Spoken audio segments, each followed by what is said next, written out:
चलें थोड़ी देर हम अमलतास की छाँव में बैठते हैं, जो बड़ी घनी और ठंडी है। और ये मॉडल टाउन सोसाइटी का बड़ा मॉडल टाउन के लोगों के लिए तोहफ़ा है कि उन्होंने इस हिस्से में बाग के चारों तरफ सिर्फ अमलतास के दरख्त लगाए हैं।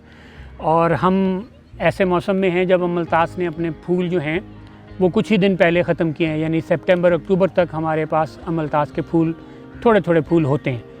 और इसके अब से कुछ दिनों बाद अमलतास जो है वो अपने पत्ते झाड़ देगा।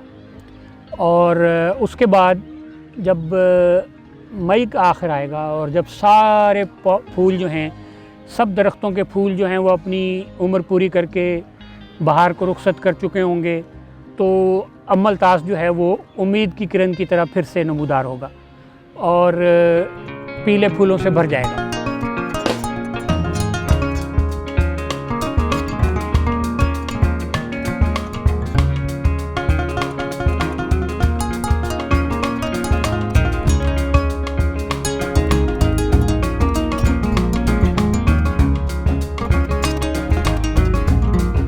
और जिस वक्त इस पे पीले फूल आते हैं तो आपको कुछ दरख्त तो ऐसे मिलेंगे जिनके ऊपर ग्रीन कलर का एक भी पत्ता नहीं होगा।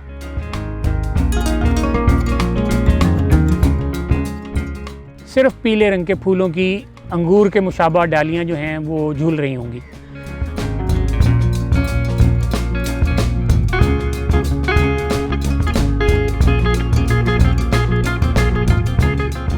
अमलतास को इसके जो हैबिटेट है, जो पूरे फार ईस्ट और पाकिस्तान, इंडिया, पूरे बरसगीर और थाईलैंड और इन सब जगह लगाया जाता है। थाईलैंड में इसको लैंटर्न ट्री कहते हैं कि ये इसकी लालटेनें हैं जो रोशनी फैलाती हैं। और कई मुल्कों ने इसके फूल को अपना कौमी फूल डिक्लेयर किया हुआ है। गालिबन थाईलैंड का कौमी फूल भी अमलतास का फूल है। और इसके अलावा जब ये फूल इसके ख़त्म होते हैं, जैसे कि इस मौसम में हम बैठे हैं, तो आप इस पे बहुत लंबी लंबी दो फुट की लाठियाँ सी लटकती देख रहे हैं, जो बुनियादी तौर पे इसका सीड पॉड है। और इसमें इसके काले काले सख्त जान बीज होते हैं, जो जानवरों की खुराक भी हैं और बहुत सी दवाइयों में भी, वैसे जहरीले होते हैं लेकिन बहुत सी दवाइयों में भी इस्तेमाल होते हैं। और इसको हकीम बहुत सारी चीज़ों में इस्तेमाल करते हैं। और इसकी इन लाठियों की वजह से इसका सीड पॉड जो लंबा सा है, इसको बंगाल में इसका नाम बंदर लाठी है। वो इसकी लाठी की वजह से इसको बंदर लाठी कहते हैं।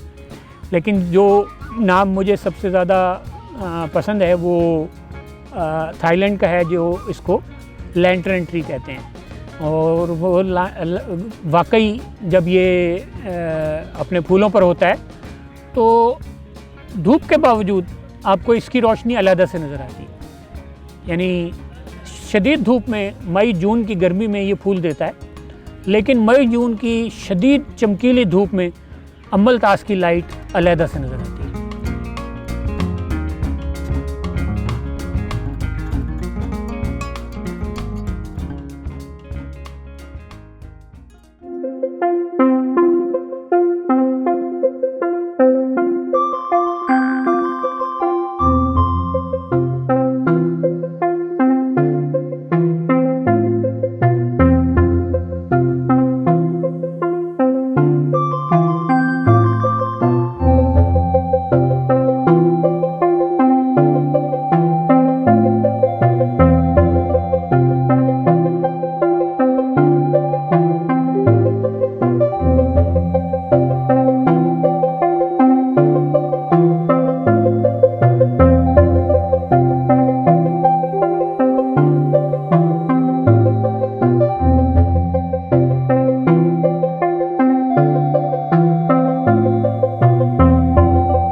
जैसे हम इस वक्त साए में बैठे, इसके साए को अगर आप देखें तो बहुत सायेदार है। और इसकी लकड़ी जो है वो भी बड़ी कारआमद है। इसकी लकड़ी जो है वो डार्क से ब्राउन कलर की होती है, रेडिश ब्राउन होती है और काफ़ी मजबूत होती है।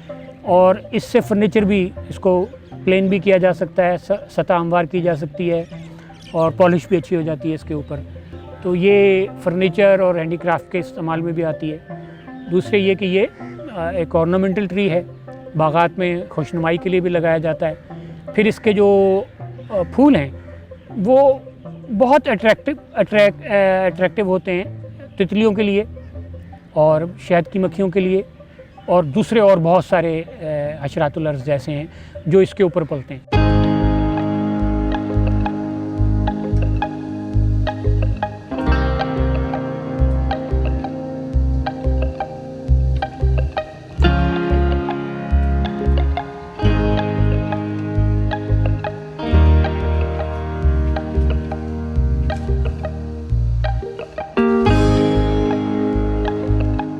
और फिर इसकी जो ये सीड पॉड है, ये बहुत ज़्यादा जानवरों की खुराक है और इसके बीज जो हैं वो इंसान भी दवाइयों में इस्तेमाल करते हैं। इसकी उम्र के बारे में इतना कुछ ज़्यादा वसूख से नहीं कहा जा सकता कि बहुत लॉन्ग लाइफ होता है, क्योंकि इसके कदीम दरख्त जो हैं वो बहुत कम देखने को मिलते हैं। शायद इसकी वजह यह है कि ये इतना मजबूत नहीं होता और आंधियों तूफ़ानों में टूट के गिर जाता है।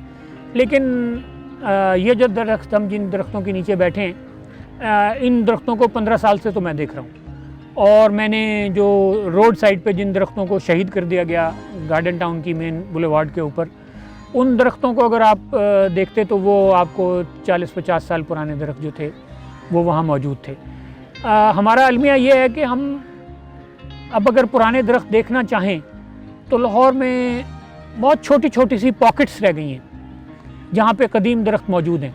बाकी सब लालच और हिर्स की नज़र हो चुके हैं। और अगर आपने बहुत कदीम दरख्त देखने हैं तो आपको या तो लाहौर कैंट जाना होगा, या ये मॉडल टाउन के अंदर कुछ आपको दरख्त मिलेंगे, या फिर आपको मेयो गार्डन्स, HSN या GOR1 अंग्रेज़ के बनाए हुए जो इलाके और जो अभी तक प्रोटेक्टेड हैं, सिर्फ आपको वहाँ पे पुराने दरख्त मिलेंगे।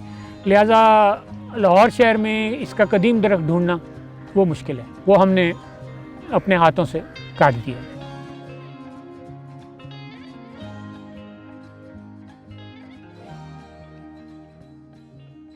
देखिए, हम अपनी सारी इंडिजिनस चीज़ें जो हैं उनको बहुत ही हक़ारत से देखते हैं।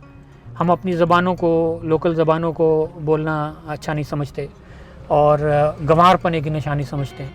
और इसी तरह हम यही रवैया जो है हमारा पौधों के बारे में भी है। और हम नए पौधे, जो फैंसी पौधे या जो इम्पोर्टेड पौधे हैं, उनको प्रेफर करते हैं बजाय इसके कि अपने ऐसे पौधे जो हमारे लिए बहुत ही यूज़फुल हैं उनको इस्तेमाल करें। चले आए हम एक और अपनी लोकल हसीना से मिलते हैं। जो सीता अशोक है वो कहना ज़रा हमारे लिए बहुत मुश्किल है। लिहाजा अगर आप किसी मुहिब वतन हॉर्टिकल्चरिस्ट से पूछें तो वो उसको कहेगा फूल वाला अशोक, सीता अशोक नहीं कहेगा। तो हमने दरख्तों के और इनके साथ भी अपनी जो पॉलिटिक्स है, या पता नहीं इसको पॉलिटिक्स भी कहना चाहिए, जो हमारे अपने तासुबात हैं, हमने दरख्तों के और फूलों के और इनके तस्करे में भी उसको शामिल किया हुआ है। उसने पेपर मलबरी का दरख्त ला के लगाया जो उनके अपने इकोसिस्टम में उनके लिए ठीक होगा, लेकिन अब पिछले 20 साल में हर साल 3-4 लोग पेपर मलबरी की जो एलर्जी है उसकी वजह से इंतकाल कर जाते हैं।